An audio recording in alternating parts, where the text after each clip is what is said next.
It's already being framed. It's already producing data that is meant to come back to this question. So if someone said, well, let's give them another chance, black people are already with their backs against the wall. Now, his contemporary, the governor of Mississippi, this is meant to give you a little flavor of someone who's not posturing towards a kind of post-racial, colorblind, I'm in Newark, New Jersey, it's not Mississippi, I'm an actuary, I'm not a rabid, racist governor in the midst of white supremacy campaigns. But even the governor is posturing towards something that the Rand Corporation might have used in this time and day. He says, to school the Negro is to increase his criminality. Official statistics do not lie. And they tell us that the Negroes who can read and write are more criminal than the illiterate. In New England, where they are best educated, they are 4.5 times as criminals as in the Black Belt, which is supposed to be Mississippi, where they are most ignorant. The more money for Negro education, the more Negro crime. This is the unmistakable showing of the United States Census. So think about that. Like all of you have celebrated year after year growing up in our post-civil rights era, the contributions of Martin Luther King and Rosa Parks. We've all celebrated the expansion of educational opportunities. Affirmative action on life support, but that we can have another lecture about that. But this notion that education is the great equalizer, that it's the key to success, and this kind of celebrating the fact that those terrible Jim Crow days where black people had dilapidated schools and no textbooks and had to walk 15 miles through snow, well, maybe not in the South, maybe in Tennessee, to get to school, right? This notion of this past doesn't have its own genealogy. We just take it as we got rid of it. Like there was Jim Crow, now there's not. Yay! But in fact, this is the moment where the set of ideas that justify Jim Crow are being debated. This governor is posturing towards the U.S. Census to say, it's the census, guys. It's an official statistic. It's the Rand Corporation, guys. This is official. It's okay to do this. We're not racist because the statistics tell us to do this. We're making criminals. Nobody wants to make criminals. So the way in which that data works and the interpretations and the policy making is as old as the wire in our room. All right, I'm going to cut short the rest of it and give you a very shortened version of the alternative reality. Because this story only works to some degree by just looking at what happens to black people. Because we're stuck with the kind of New York City mentality, which is, well, what are we going to do in the interest of public safety to protect even the community suffering from crime, right? You can tell us that there's this awful history. You can tell us that black people are disadvantaged. You can tell us that there's a certain degree of racism operating in discriminatory police officers. You can tell us all that, but after all, I just turned on the news and some 15-year-old just shot down some 13-year-old dead on the street. What are we going to do about it? Right? That's reasonable. That's fair. It's messy. It's complicated. Not obvious who the heroes and villains are in this story. So let's look to our European cousins to figure out how did they resolve these questions? How did they deal with these questions? Because as it turns out, and just to go back to this slide, I won't belabor it, the quote to the top left is Frederick Hoffman, the same actuary at Newark. If you take the first half of the statement, the Irish and the Italians show a percentage of arrests decidedly above the average, there's this massive white criminality problem. Now, we can also disaggregate it in relation to a political economy of punishment. We can talk about bias against them. There were eugenicists, there were social Darwinists, there were xenophobes. The same debates we have about the scary brown people who happen to be trying to live in the part of the country that used to be Mexico, but now is the United States. Those people, that debate about their criminality and their sucking the resources of America, same debate about these European immigrants in this moment. Unwelcomed, dirty, a threat to the racial stock of America, and yet so necessary, and yet so critical to the economic future of this country. Same problem. So there is perceptively and in policy tremendous anxiety about the poverty and criminality of new immigrant groups in America at this time. Hoffman is exceptional in this moment because Hoffman wants to essentially say, if you think the Italians and the Irish are bad, Where do you get a hold of the colored people? So he spends his intellectual prowess shifting attention away from the Irish and the Italian to focus on colored people because he sees their criminal threat as more dangerous. He also, as it turns out, something that's not obvious, is he's a progressive. And he styles himself as such. He believes in using knowledge in the interest of social change to change class in America. So how does he interpret criminality? I'm going to give you one quote from him, then I'm going to move on to the actual case study, and we'll be done. Trust me. But you have to hear this from Hoffman. So Hoffman, in reference to the problem of criminality by European immigrants, has this to say. The study of statistics of suicide, madness, and crime is one of the utmost importance to any society when such abnormal conditions are on the increase. When such an increase has been proved to exist, meaning census data, arrest data, it is the duty of society to leave nothing undone until the evil has been checked or been brought under control. The health of the people must come before the wealth of the people. We must be truly far from civilized as long as we permit to exist or accept as inevitable conditions which year after year drive an increasing army of unfortunates to madness, crime, or suicide.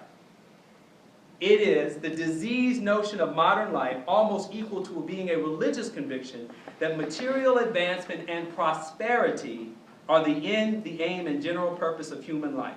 It is the struggle of the masses against the classes. Now, every student may not get all of that. It's a long quote, but your professors will follow up with you. This is standard progressive logic. This is a man making a case for economic intervention, for use of government resources, and he writes about this in other places. But he's talking about white people. He's not talking about black people, because he's the same guy that just made a case for how education and religion don't change, as one writer said, the leopard spots.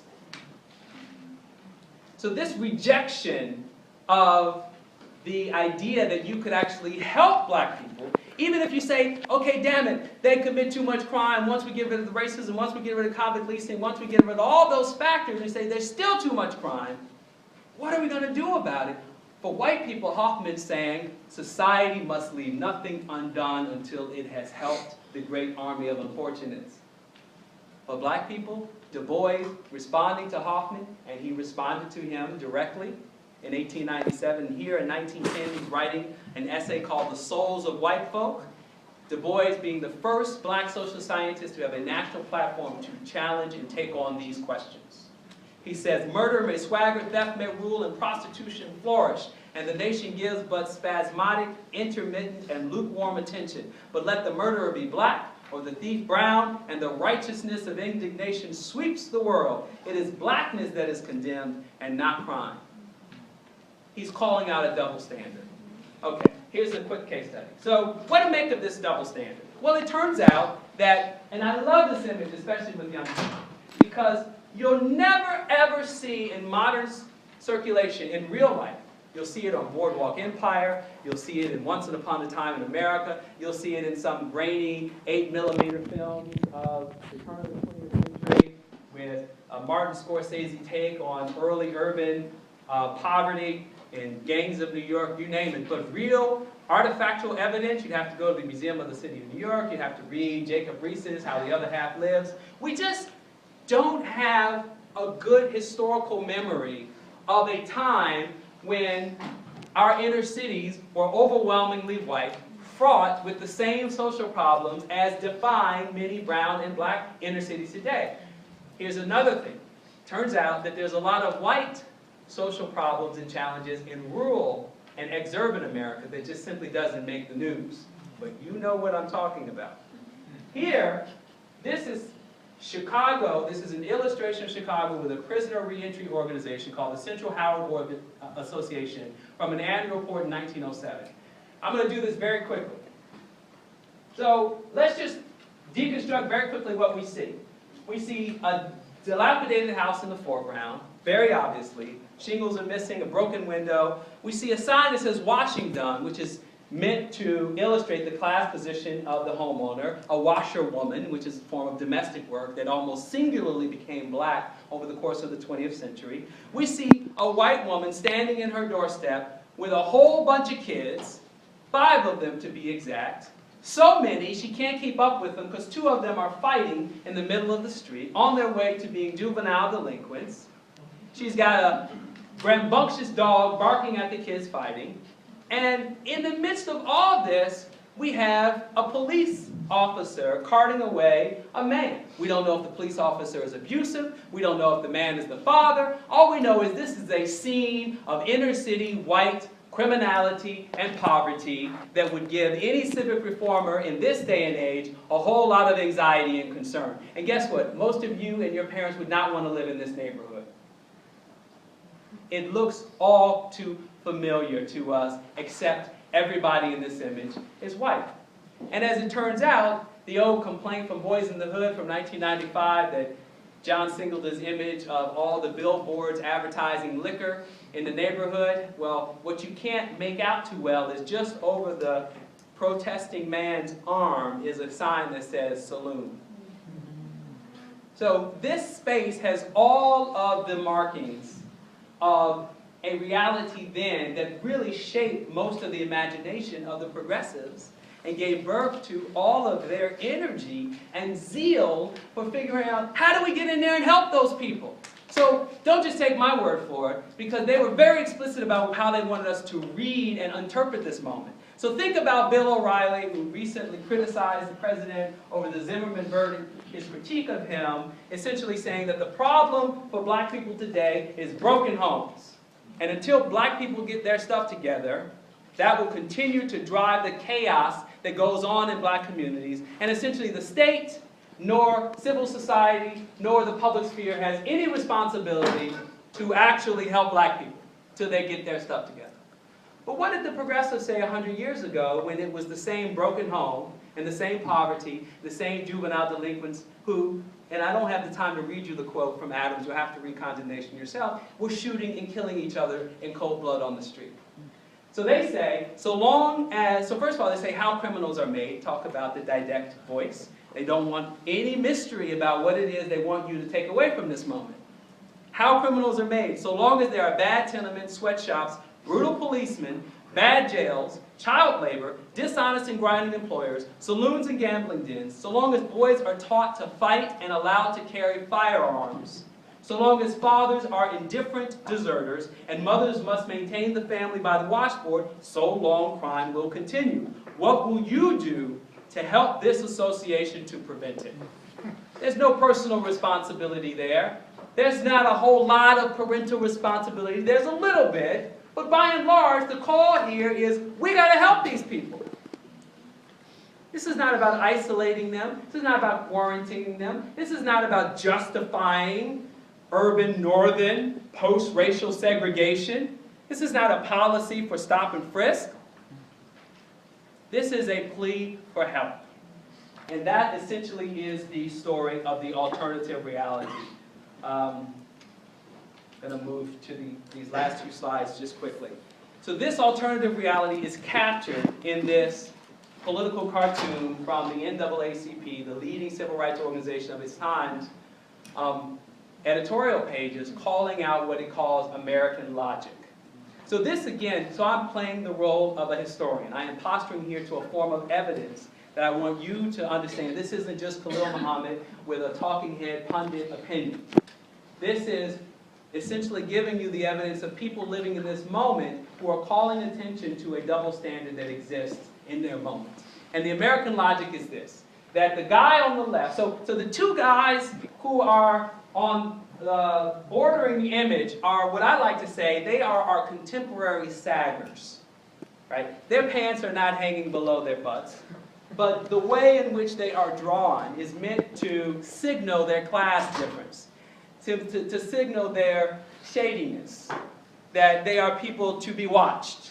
We don't entirely trust them based on how they look. And this is part of the logic of stop and frisk, that the way people look, actually on a UF-250, which is the form that police officers have to fill out to justify the stop in the first place, guess what? There's a box that says wearing